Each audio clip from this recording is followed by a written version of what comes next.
join us. Chef Donna. Hello. How are you? Very good to Thank meet you so you. much for joining us. Thank you for inviting me. Very excited to have you. And Chef Donna has some amazing things that we were kind of previewing if you're on social media earlier, but you've got some stuff to bring up here that's unbelievable, right? I do indeed. I just thought I'd do a little setup, There we go. And she actually brought me a nice wine. We'll have a little chat about that, I'm sure.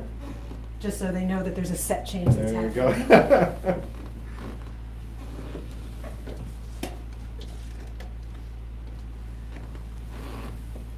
So Look at this. I am Move this up a little bit. primarily the cooking school instructor. So unlike the outstanding chefs that you've described that you have waiting in the next segment, Oh, no. I actually, my strength is, and I'm putting these out so I can do a little Look at lesson this. because I'm a teacher. Yeah, so we have to talk about this. So before we even get into wine and food and all that, she is an amazing chef, so don't let her kid you for a second. But we have to talk about your background because the bio that I got when I was being introduced to Chef Donna is amazing. So first and foremost, you lived in Italy.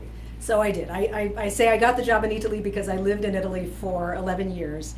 I lived up in the north in the Piedmont region, which is where Italy got its start. And so I was That's at right. the opening of the first Italy in Torino in 2007.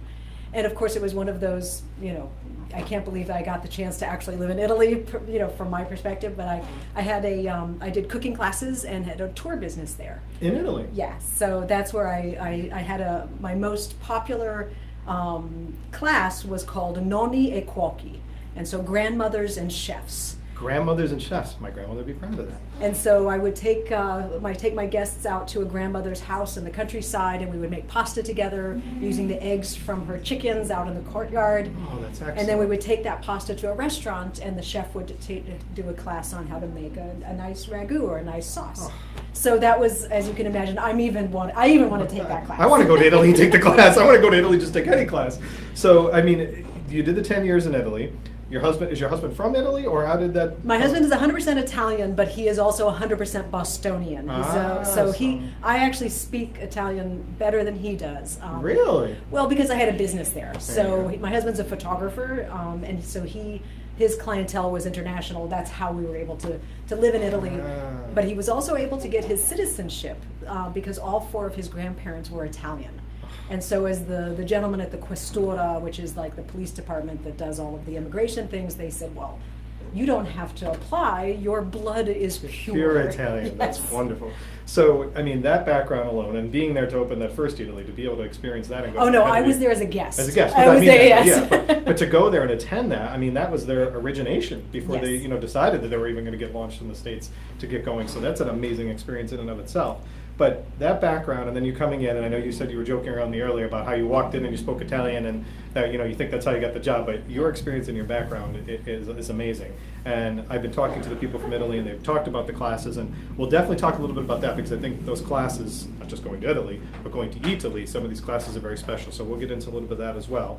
But you brought me some wine, so we're going to talk about the regions in this wine real quickly, and then we're going to get into the pasta for sure. Well, I asked my wine consultants in our wine shop in Italy what I should choose, and a Barbera really seemed to be the best choice. This is a Barbera di Asti, and you can make Barbera, you can grow Barbera anywhere. So Barbera is the grape. The Piemonte, so I can talk about the wines from Piemonte easier than I can talk about Because that's other where you- regions, because yeah. that's where I live. Right. And in some ways that I chose to move there because of the wine from this region. The wine from the Piemonte region is the most, in my opinion, the most delicious. I will take a Chianti or a Brunello any day of the week. I'm a Brunello fan, no matter what. So. And personally, I'm a Nebbiolo fan. Really? Particularly Barbaresco. Okay.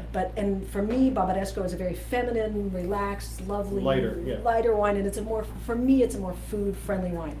But you can't get any more food-friendly than Barbera.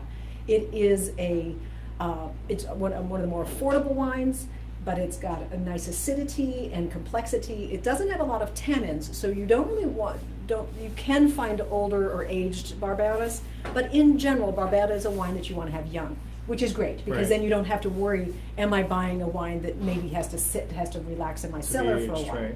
So, I mean, you obviously agree, and being in Piedmont and having these wines, that you agree that wine is important to go with food. Well, wine is food. There you go. See, I've been So- saying that. Cheers, Chef. Thank you for So joining me. thank you for inviting me. My pleasure.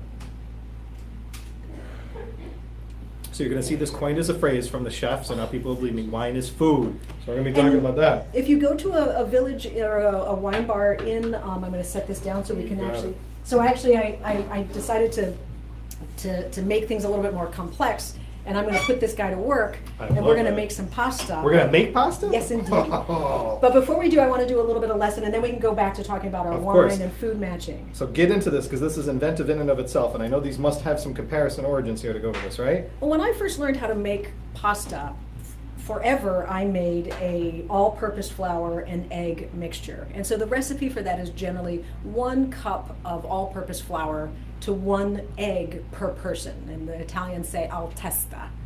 And so that's the one where you crank it on the machine or you put it through your rollers. And this is where we can make either like a fettuccine. I've decided to bring it a squid ink fettuccine. This is a tagliarine. It's a very, very light, and actually they use only the yolks of the eggs to make this, so it's rich. This shape of pasta is called an agnolotti alpline, which is just a ravioli, Okay. but alpline is the Piemontese word for pinch. Pinch. And so it is closed with a pinch rather than moistening the dough. So is it just cheese that's in that one? That actually has a meat filling. A meat filling. Which is traditional for, yeah. in the summertime you can find it with ricotta and spinach, but in general, and what's cool about this, in fact about any of the raviolis, is that these are quite easy to take home, and if you just spread them out on a little cookie sheet, Right. throw them in your freezer, put them in a Ziploc bag, you can, during a midweek, you can Pull just them right out. pull them out and just drop them into boiling water. So you don't thaw them out in between, and this shape is just wonderful for that. That to be able- literally is a little pinch. I mean, it's a little pocket. And what's cool is that if you want to just take out a handful of these, drop them into boiling water, you're having a really nice and delicious meal midweek. So this is something my wife would be enthralled with because she's a pasta fanatic. So that's what she does. She likes to pick up the stuff that's fresh, put it in there, and literally takes 3-4 minutes, puts it in the pot, and goes from there. But that's really is one of the theories about Italian cooking. You know, a lot of classes I teach are the classes that you can cook your dinner in the time that it takes your pasta to boil, yeah. to cook. Water, yeah. So a 12-minute meal, and very often that is around pasta. But pasta is actually one of the first foods that it's the first poor man's food. It's flour, and in this case, so the classic is the semolina. Is the all-purpose flour and yeah. eggs. But there's a second recipe that is semolina flour, which semolina is they call it a grano duro, or a hard grain, Hard grain, okay. a hard wheat versus a soft wheat. So this is a softer Soft, wheat, and then and you this get is the hard. Okay. But the moisture in the semolina recipe is water. And so by mixing simply 1/3 cup of water, it should be tepid, with a cup of semolina flour, that is a portion of pasta. You're kidding. So And you go from water to egg, both simple. Very, very simple. But the egg is the other. There's a challenge to the egg recipe, and that is that it's something that will age. It Right. becomes oxidized. Right. Whereas the semolina flour based recipes, they can be dried, and then it's just like your package of rigatoni or fusilli or one of those boxed pasta. It's Gotcha. semolina flour and water. So this side is the semolina. This side, all of the fettuccine and the tagliarine and all of the lasagna, so you can just get your own sheets of lasagna and make we're having a vegetarian lasagna class tomorrow. Oh. And then this is the orchietti, which stands for little ears. It's made by hand in Italy. And as long as we're talking about it, this is a garganelli with some spinach in it, and this is also semolina flour, water, and just some spinach. That's the only thing Really? that's added. And this is also used with the tool that you're going to be practicing We with make today. it pasta. So this is actually, I mean, from a production standpoint, it's much easier than people would think.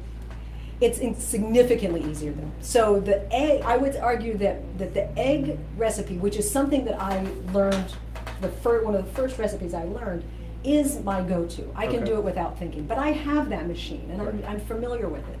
But I can't tell you how many people have come into a class and learned about semolina, and you think, I could do this with my kids. Right. I can buy a $6 wooden little device that you'll see in just a moment, and I can make this with my girlfriends on the weekend, and we're going to make the pasta, have some wine, and then Go ahead. And so it's a hands-on. Experience that's bringing the family together. Exactly. So Ed Italy, I mean, one of my first experiences, I'd been to the one in New York several times, and I've been to Boston a couple times. And first of all, I love the fact that I went up the escalator, and so there's a wine shop in front of me. So being the wine enthusiast, it was wonderful to see that. And you can take your wine while you're there, and you walk around to the different things. So whether you're shopping or going to the restaurants or whatever. It's amazing. It's a great feeling. I loved it.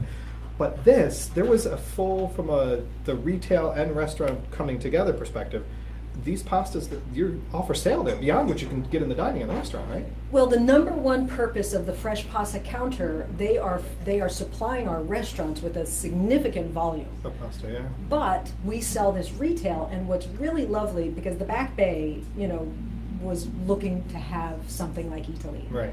We have some consumers, some clients that come in every day for their daily shopping, which is really very sweet. Oh, I saw it. It's regular shopping when you're on it. It was beautiful. Yeah, we have our beautiful fresh produce section as Yeah. well. We have a butcher. We have our fish counter. And so our fresh pasta counter gives our clients the ability to come in and get something, because we are not going to make fresh pasta every day. Right. That's the reality. Right. And so what I like to do is to give people, so for example, right now, this is a very, very seasonal ravioli that we have, which is a spring pea and ricotta. Spring pea. And so it's just delicious, but in another couple weeks, it's gone. Right, okay. And so these are something that you can go and shop for now and do that little freezer trick. Just Right. lay them out on a sheet, and you can bring them out This later. is amazing. This is absolutely amazing. So now I got to learn, because I got to get into this. I'm excited to make some pasta. Okay. We got to do that. Ready? Yep, we're gonna Okay. make some pasta. I'm gonna just move this out. So this one over there, so I don't mess with the water. This is a treat, and this is going to be very interesting for me. Okay, I better have so a sip with of the wine before I start magic, making pasta. that always helps. My Italian improves significantly when I have a glass of wine. I say the same thing. With the magic of television, we now have our mini pasta class. So I want you to imagine that I mixed a cup of semolina flour Okay. with a third of a cup of tepid water. Does it need to be tepid? No, but I'm told that it really, really does make a difference. And one of my Italian guides said, you also need to have a pinch of love. Aw. That was not mine. It's a pinch of love, some wine, a third of water, and a third of the semolina. A third a cup of water Water. and a cup of A semolina. cup of semolina, okay, Yes. gotcha. All right. And so what you do is you make that into a ball of dough. And then all I did was I separated out what I think is like a half of a fistful of dough. And I rub it between my hands until I make, and then we roll it out on the counter Okay. until we make what's called a serpente of dough, which is the snake. Serpente. Yes, and so I've already made our snake, and I had made these little pieces in advance. And so all I did was cut this snake down into small little bits. Gotcha. And I say to think about the size of the top digit of your pinky. Okay. And your serpent is about the width of your pinky, more or less, or skinnier than your pinky. And so now we have this little nodule of dough. And these have been sitting out a little bit. I'm going to take one of these. Okay. And you just take it. Now, if you were a Pugliese grandmother, you could roll this out on the countertop and make a cavatelli. Cavatelli. And just make it. But we have this device that's actually from the island of Sardinia, and you can take the cavatelli and push, and kick it off, and you have. Now, I'll give you my lesson. He's having a little bit I'm of trying, but I think I got it a little bit. You're getting there. So what you want to think about Yep. is your thumbnail, Okay. to keep your thumbnail facing your torso. So you don't This? want to squish the bug Okay. on top, but you want to just drag the pasta Dry down. the pasta. So keep the thumbnail Keep it facing me.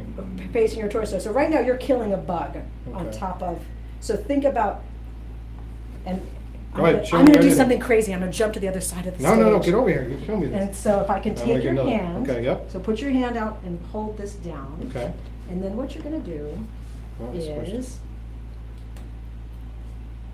hang on, push, Ah. and there you go. Look at this. Yes. I got a pasta lesson. I love it. That is awesome. Now I'm going to be trying this all the time.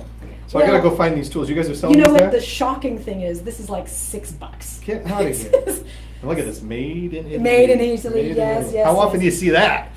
And so this is just one of those things where, you can, it takes minutes to make enough. For the record, I food. did 3. Not perfectly, but I got 3 meat. But you got 3 down, and now you can be considered Excellent. an expert in That this. is so cool. And so this is what we try to do. So Italy has a philosophy of eat, shop, and learn. That is Beautiful. what we commit ourselves to. And so the eat and shop they're quite obvious, but we have 3 incredible restaurants. We have a restaurant called Terra. We have a restaurant called Pesce, which is located directly across from our fish counter, which is just incredible. We have Pizza Pasta, which you can find an incredible number of these pastas that are I've made. gotta go get this. But also we have 2 Napolitana pizza ovens. 2. And we have a pizzaiolo that is a 4th generation pizza maker. Beautiful. Now, there was also an espresso bar I saw downstairs. We right? actually have 2. We have an espresso- Lavazza and a Because I spent a Vergnano. long time with that espresso bar. Beautiful. Well, Chef, this was awesome, absolutely awesome. Thank you for making the train trip in. Thank you for spending the time with me, because this is a heck of an experience. So you have to go back and watch this, and you have to go back and make sure that you go visit the chef. That's the other thing. Last quick thing. So on the classes, so she offers these wonderful classes, but they're small classes. So if you're interested in learning like I just did, and learning obviously a lot more that can come out of this, make sure you check it out, because they book up fast, I know. And she does a tremendous job, as you just saw. Thank you again. Thank you for the invitation. My pleasure. Buona giornata. Thank you.